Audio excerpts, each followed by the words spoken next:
अस्सलाम वालेकुम, good morning. अच्छा जी, सूरत ये है कि अभी सो के उठे हैं और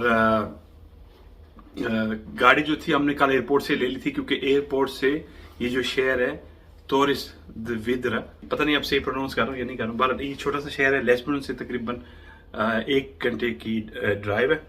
तो रात को हम यहाँ पे आ गए थे, होटल में ठहरे हैं और अभी उठे हैं। अभी मैं बड़ा प्यारा सा व्यू दिखाना चाहता हूँ आपको, लेकिन बताना ही चाह रहा हूँ कि अभी निकलना है हमने।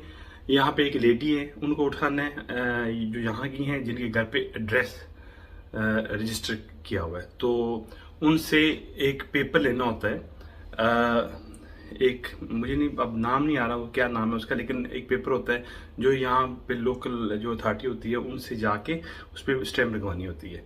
तो वो कल हमें चाहिए, जब हम सेट पर जाएंगे